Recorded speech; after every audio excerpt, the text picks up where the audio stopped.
کرتے ہیں کمال زینت نظارہ دنیا بوسط گویم کمال بستاں۔ معزز سامعین کرام السلام علیکم۔ ناچیز رسالت مآب صلی اللہ علیہ وسلم کی شان میں کہنے کی جسارت تو نہیں رکھتی۔ موضوع مقام رسالت تھا، لیکن ہمارے معاشرتی بیماریوں کی یا ایسی کوئی فضیلت، کوئی ایسی چیز جو بتا دی جائے جو اہل فکر کے لیے ایک ثواب کی حیثیت حاصل کرے، تو میں اپنے اس خطاب کے آغاز میں آپ کو بسم اللہ الرحمن الرحیم کی تھوڑی سی تفسیر بتاؤں گا اور اس کی فضیلت بتاؤں گا اور پھر آگے گزرتا چلا جاؤں گا۔ دیکھیے جی، ایک آیت ہے، یہ وہ آیت ہے کہ ہم ہر کام کے آغاز سے اس کو پڑھتے ہیں۔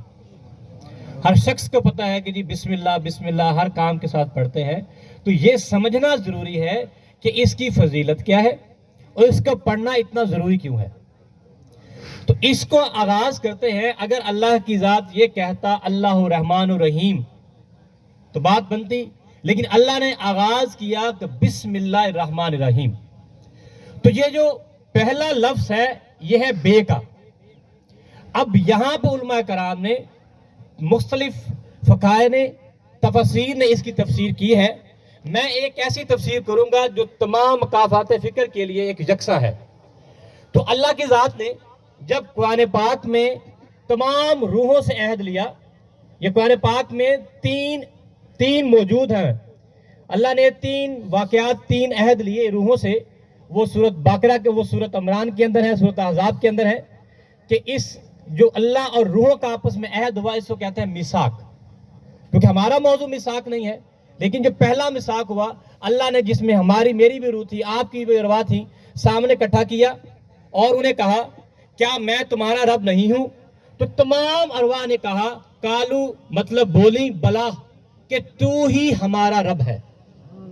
تو ہماری روحوں نے جو پہلا لفظ بولا وہ تھا بلا، بے، لام چھوٹی یہ، الف کھڑا، بے۔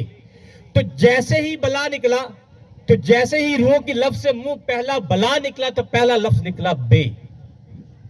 تو اس مالک حقیقی کو یہ بے اتنی پسند آئی، اللہ نے کہا کہ انہوں نے میری وحدانیت میں، میری شان میں لبیک کہا، لفظ بلا بولا، تو اللہ نے اپنے ہر کام کا آغاز بسم اللہ سے کیا اور وہاں سے یہ بے بسم اللہ کے ساتھ لگ گئی۔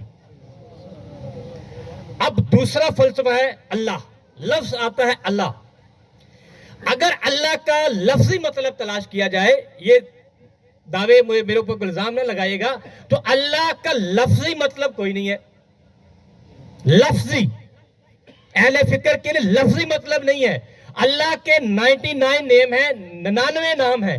اگر ان 99 نام کو اکٹھا کیا جائے، صفات کو اکٹھا کیا جائے، تو پھر بنتا ہے اللہ۔ میں کہتا ہوں مثال کے طور پر، یہاں پہ پڑھا لکھا مجمع ہے، میں کہتا ہوں کہ اللہ مجھے پالتا ہے، تو عربک لغت میں یہ سنٹنس ٹھیک نہیں ہے۔ عربک لغت میں رب ہمیں پالتا ہے، کیونکہ پالنا ایک خوبی ہے اور رب کا مطلب کیا ہے؟ پالنے والا۔ اگر میں اللہ کہوں گا تو جتنے بھی اللہ کی خصوصیات ہیں، 99 خصوصیات ہیں، اس کا مطلب ہے سب کو یکساں کر کے ہم ایک لفظ بولتے ہیں اللہ۔ تو اس لیے اللہ نے یہاں پہ لفظ اللہ اس لیے لکھا کہ اس کی تمام خوبیاں آ جائیں، اس کی تمام خصوصیات آ جائیں، وہ ساری کی ساری یکجا ہو جائیں، اس لیے یہاں پہ لفظ رب نے استعمال کیا اللہ۔ آگے فکر آتا ہے رحمان۔ اب رحمان کا ہم لوگ یہ تشریح کرتے ہیں جی وہ رحمت کرنے والا ہے، وہ رحیم ہے۔ اب رحمان کا تفسیر کے اندر، اور تم ساری دنیا ہو میری، پھر تم سے عزیز، تم سے قیمتی، تم سے ضروری کچھ بھی نہیں۔